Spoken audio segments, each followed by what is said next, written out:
If you take a drive through any town USA, you'll likely spot some strip malls, expansive car dealerships, fast food restaurants, a warehouse or two, and then just a bunch of private homes and businesses.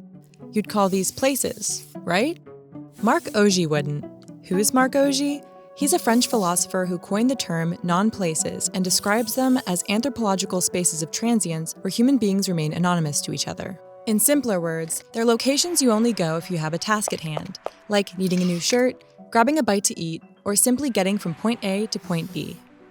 These spaces aren't destinations. You go there with an objective, most likely spend money, and then leave. And there are countless examples of non-places, like hotel chains, parking lots, grocery stores, airports, bus stations, even highways. We could go on and on. So if Augé, who we think is a pretty smart guy, says spaces like this Long John Silver's in Altoona, PA are not places, then what is a place?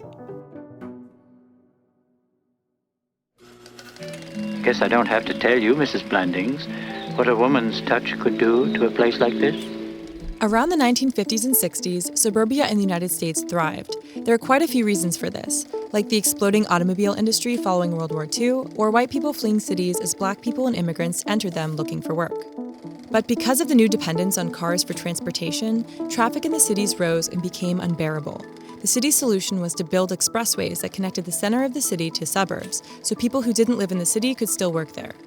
These highways caused the demolition of many buildings and displaced tens of thousands of households, mostly Black families and immigrants. More than 1 million persons each year have pulled up stakes in the cities and turned commuter, traveling 20, 30, 40 or more miles each day. We could have expanded our cities. We could have built more multi-family housing. That might actually have been a more strategic approach in that we would have been able to house more people. But instead, we went a different way. In a treatment published by the Urban Land Institute, they explained that the suburbanization of the 50s and 60s resulted in fewer public spaces for community members to interact, to celebrate, to stroll, to protest, to sit and watch the world go by. Public spaces have been dwindling ever since. Most of the spaces that remain free and open to everyone are parks, monuments, some museums, and libraries. All of these fit into what Augé defines as a place, which is a space that is relational, historical, and concerned with identity. People not only rely on these spaces for enjoyment and recreation, but also for making friends, meeting their neighbors, relieving stress, and recharging. And spaces like strip malls, bus stops, and parking garages don't contain any of these traits. They're all examples of what Dutch architect Rem Koolhaas calls Junkspace, which is just another term for non-places, but more specifically refers to cities and spaces becoming more like malls than community hubs. His main point was that when the primary incentive to act in a space is for profit or an impulse buy you regret later, we lose other benefits humans value in a shared place. It isolates people. It segregates people into economic enclaves and land use enclaves. It separates them from nature. It doesn't allow the cross-fertilization, the interaction that make cities great places and that make society thrive. And American-British photographer Tse Tsong Leong has a quote that perfectly sums this up.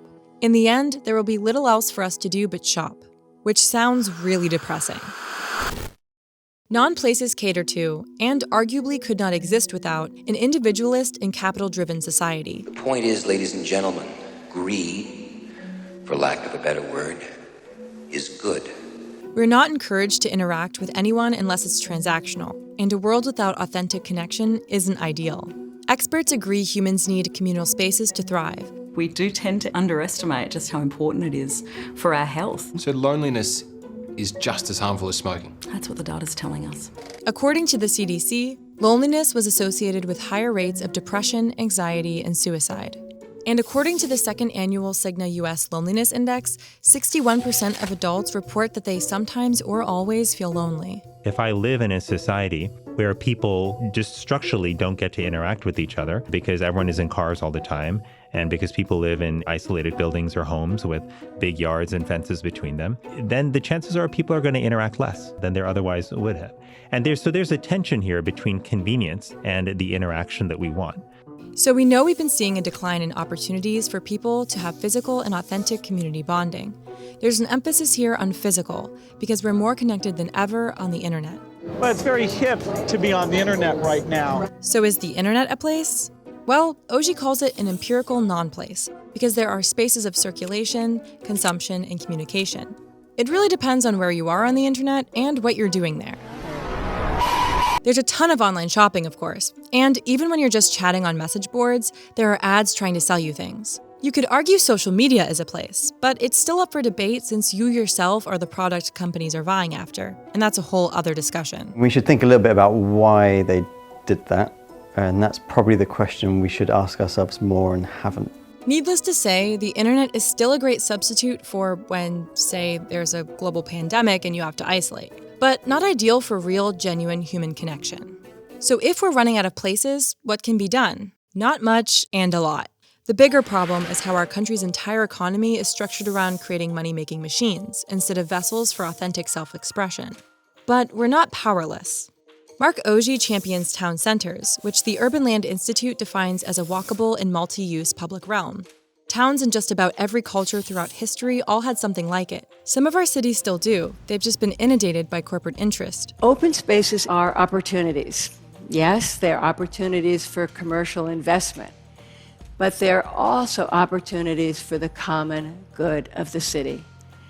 And those two goals are often not aligned with one another, and therein lies the conflict. So to combat the non-place epidemic, you can start by supporting your local library, organizing community events in parks, and contacting your local government officials and urging them to create a walkable public space. And if you're a business owner, you can offer to host community-based gatherings or even lend your space for residents in your community to connect once in a while. Or at least maybe chill out with the no loitering signs.